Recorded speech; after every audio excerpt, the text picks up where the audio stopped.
Boatmen on the Nile at Aswan sing their praise of Allah for making the waters of the Nile plentiful.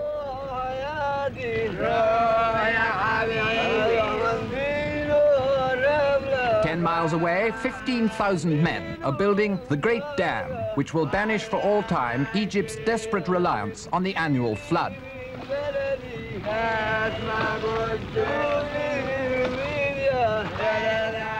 This is the partly submerged island of File. Here, ancient Egyptians believed a benevolent god, crouching in the riverbed, caused the floods to come and water the land.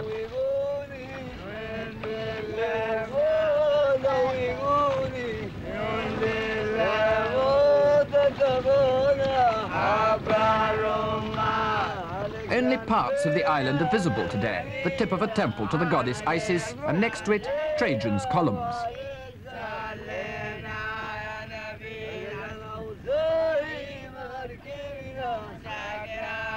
File is just the northern tip of the world's biggest open-air museum, the treasures of Nubia, soon to be engulfed in the waters trapped by the Great Dam.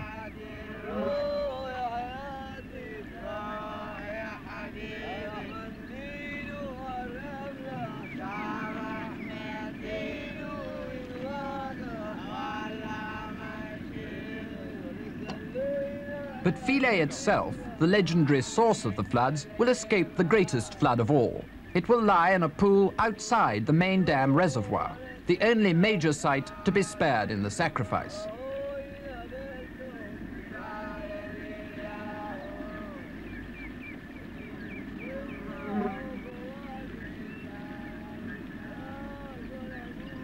Ten miles to the south, upstream of the Great Dam, drowned Nubia stretches far into the distant Sudan, the home of 50,000 people now abandoned to the crocodiles and fish.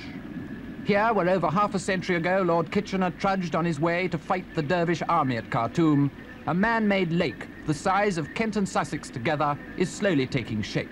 Its name, Lake Nasser.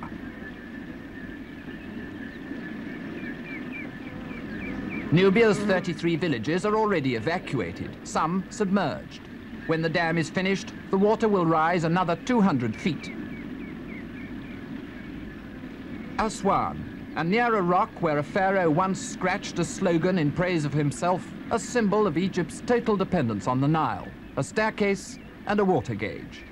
For centuries, a staircase was used to measure the height of the annual flood.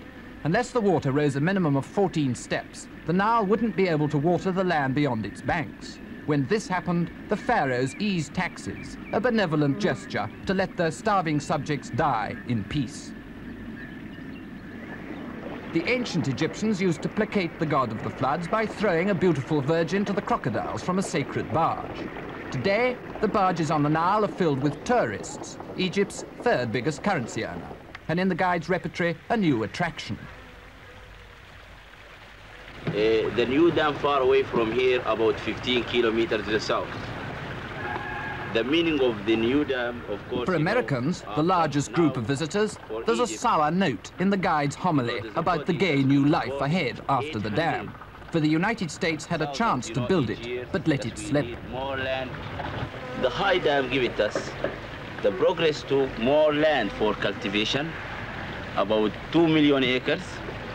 And for to change it, our country, it's for industrial waste. America's offer to finance the dam was withdrawn in 1956. NASA's first reaction to nationalize the Suez Canal.